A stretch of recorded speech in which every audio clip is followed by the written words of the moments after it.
আসসালামু আলাইকুম এভরিওয়ান, আশা করি আপনারা সবাই ভালো আছেন। তো এই মুহূর্তে অবস্থান করতেছি আপনার বগালেকে। তো নর্মালি সবাই ঘুমাচ্ছে, এখন বাজে আপনার প্রায় 5টা, 5:30 মেবি বাজে। তো নর্মালি গতকাল রাতে অনেক আড্ডা দেওয়ার পরে মানে ঘুমাতে ঘুমাতে আপনার প্রায় অনেক রাত হয়ে গেছিল। তো আর প্রচুর রাইড করা হয়েছে। তো বেসিক্যালি সবাই টায়ার্ড আর সবাই ঘুমাচ্ছে। তো এই ফাঁকে আমি হঠাৎ করে উঠলাম, উঠে চিন্তা ভাবনা করলাম যে ঘুমালি পারে সকালের ভিউটা আমি মিস করব।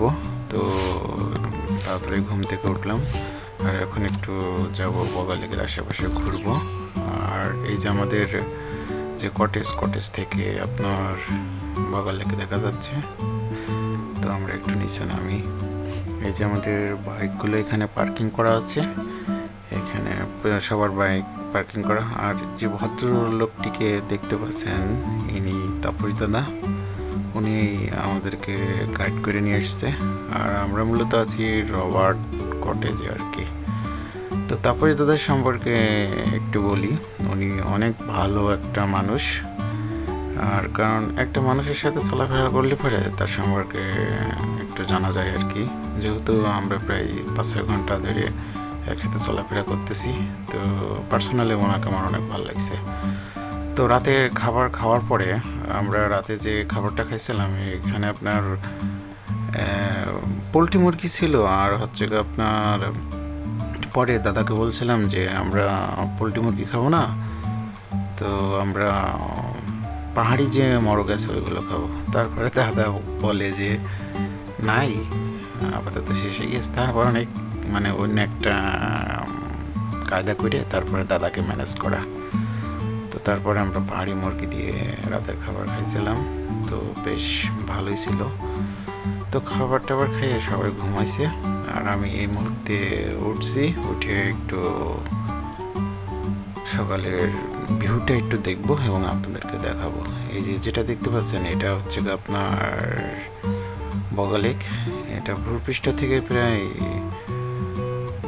17 কি 1600 ফিট উপরে। তো এই বগালেকটা অবস্থিত। আর এখানে এসে দেখি গাইস, আপনার আমি তো 5:30টায় উঠছি, আর এরা যে কত সকালে উঠছে আমি আসলে নিজেও জানি না। তো আমি যেহেতু 5:30টায় উঠছি, এরা মেবি আরও আগে উঠছে, 5টার দিকে হয়তো উঠছে। তবে সকালে অতটা মেঘ পায় নাই, তবে যেটুকু পাইছি সেটা শুক্রিয়া। আর তারপর দাদা আমাকে বলছিল যে নর্মালি আজকের ভিউটা অনেক কম অন্যান্য দিনের তুলনায়। তো আমরা এই যে এখন চলে এসেছি প্রায় আপনার দুই পাহাড় কাটার মাঝখানে। এই দুই পাহাড় কাটা আপনার মূলত এখানে একটা পাহাড় ছিল, পরে এটা মাঝখান দিয়ে কেটে একটা রোড বানাইছে আর কি। তো এই জায়গাটা আসলে খুবই একটা ভাইরাল প্লেস।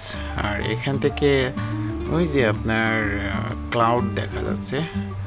তো আমাদের আজকে কপালটা অনেকটাই খারাপ যে আসলে আমরা গত কয়েকদিন আগে যে ভিউটা ছিল, মেঘের যে ঘনঘটা ছিল, সেটা আজকে একদমই নাই। তো গতকালকে আমরা সেই রুমা থানা পার হওয়ার পরে বুঝছেন, তো একটু আসার পরে ওখান থেকে আপনার বগালেকের যে পাহাড়টা, এই পাহাড়ের আগে বগালেক পাহাড়ের আগে ওঠার পাহাড়ে উঠবো যখন, তার আগে থেকে এত বৃষ্টি, আর সেই বৃষ্টিতে এত ভিজছিলাম।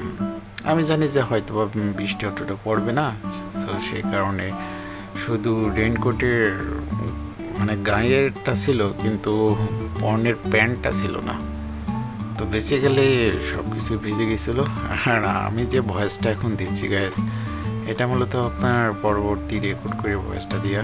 আর ওই মুহূর্তে একটু ক্যামেরারও সেট আপের একটু সমস্যা ছিল, তো নর্মালি পরে ভয়েসটা দেওয়া আর কি।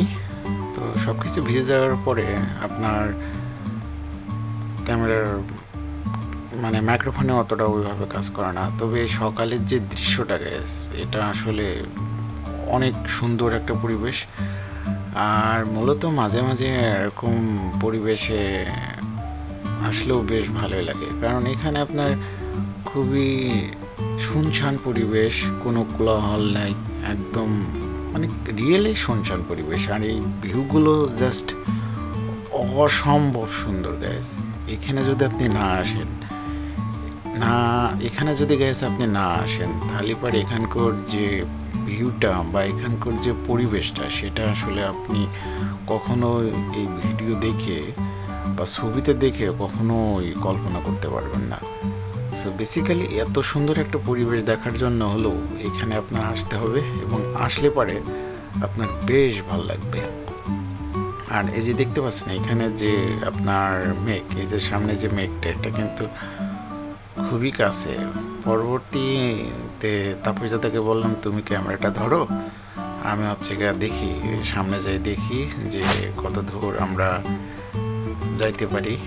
তো নর্মালি যত কাছে যাচ্ছিলাম মেঘগুলো ততই আরও সরে যাচ্ছিলো। তো আমরা এখানে অনেক ফটোশ্যুট করি, ফটোশ্যুট করার পরে তারপরে যেহেতু আজকে আমরা এখান থেকে লিভ করব, তো এই মুহূর্তে আপনার কেকাডং বন্ধ আছে। তো আমরা এখানকার যে মানে সেনাবাহিনীর যে কর্মকর্তারা ওনারা ছিল, ওনাদেরকে জিজ্ঞালাম, ওনারা বলছিল যে আপনার এখানে কেকাডং যাওয়া বন্ধ আপাতত। তো আমরা ঘুরে আসার পরে আপনার 1 সপ্তাহ পরে কেকাডং খুলে দেয়। সো আমাদের আসলে ব্যাড লাক, কিছুই করার নাই। যেহেতু আপনার দেশের সার্বিক পরিস্থিতি খুবই খারাপ, তো বেসিক্যালি আসলে কিছুই করার নাই। তো আসলে এটা আমাদের ব্যাড লাক বলাই চলে।